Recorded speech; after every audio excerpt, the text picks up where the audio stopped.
মায়ের আনন্দ যেন থামছে না। বুকের মানিককে ফিরে পেয়ে আনন্দ অশ্রুতে মিশে একাকার। কিন্তু দুঃখ একটাই, মাত্র 6 মাসের চাকরি করে 16 বছরের জেল খাটতে হয়েছে তৎকালীন বিডিআর জওয়ান মোতাহের হোসেন মানিককে। মা মুক্তা বেগম কান্নাজড়িত কণ্ঠে বারবার বলছেন, বুকের ধনকে ফিরে পেয়েছেন, এটাই বড় পাওয়া। আর যেন কোনো মাকে এভাবে কষ্ট ভোগ করতে না হয়। কত কষ্টের জীবন। আজ 15-16 বছর থেকে, আমার 5টা ছেলে মারা যাওয়ার পরে একটা ছেলে, সেই ছেলে আজ 15-16 বছর থেকে জেলখানায়। আমি যে কিভাবে বাঁচে আছি একমাত্র আল্লাহ পাক ছাড়া কেউ বলতে পারে না। তারপরে তার বাবা মারা গেল, মারা যাওয়ার পরেও আমরা সেই কষ্টের জীবন কাটতেছি।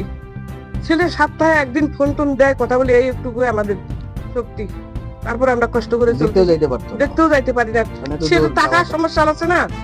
মা ছেলের এই দুঃখের মাঝে আরো একটি মানুষ আছে, যার দুঃখ কষ্ট আর অপেক্ষার প্রহর আরো কষ্টের, আরো বেদনার। বিডিআর সদস্য মোতাহার চাকরিতে যোগদান করে ট্রেনিং শেষ করে বাড়ি ফিরলে বাবা বায়না ধরেন ছেলেকে বিয়ে করানোর। সে অনুযায়ী মোতাহারকে বিয়ে করান পাশের গ্রামের কনে ববি আক্তারের সাথে।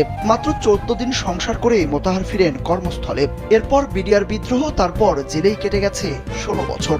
যারা দোষ করছে আপনি তাদেরকে যা শাস্তি দেন, সেটা যদি আমিও হয়ে থাকি, আমারও যদি তদন্তে উঠে আসে যে আমি দোষী, আমি মাথা পেতে নিতে রাজি আছি। কিন্তু যদি নির্দোষ একটা ব্যক্তিও যেন জেলখানায় না থাকে। এদিক দিয়ে আমি অনেক ভাগ্যবান যে ওর মতো একটা মানুষ আমার জীবন সঙ্গী।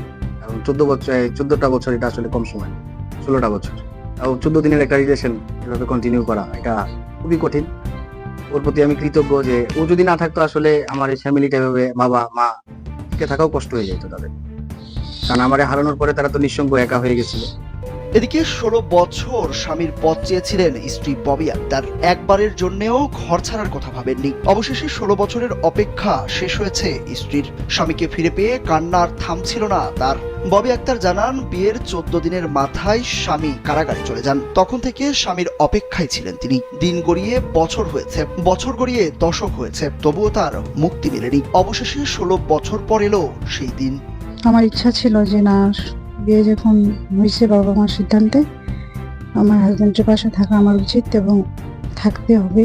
আমার বিশ্বাস ছিল মনে আল্লাহ তাআলার প্রতি যে একদিন না একদিন এর ন্যায় বিচার হবে। ইনশাল্লাহ হয়েছে।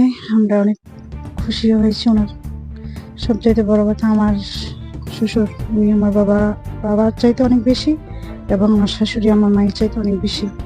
কারাগারের 16 বছরের অন্ধকার জীবন শেষে শুক্রবার মোতাহার নিজ বাড়ি ঠাকুরগাঁও সদর উপজেলার আউলিয়াপুর ইউনিয়নের কচুবাড়ি জোতপাড়া গ্রামে ফিরেন।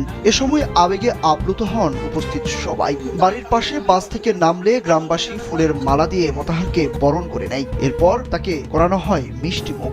যদি আমার ভাইরা দোষী হয় তাহলে তার বিচার হোক, এটা আমিও চাই। আর যদি নির্দোষ হয় সে যেন সসম্মানে অতীতের সবকিছু ফেরত পায় এবং চাকরি যেন ফেরত পায়, এটা আপনারা তাদের জন্য।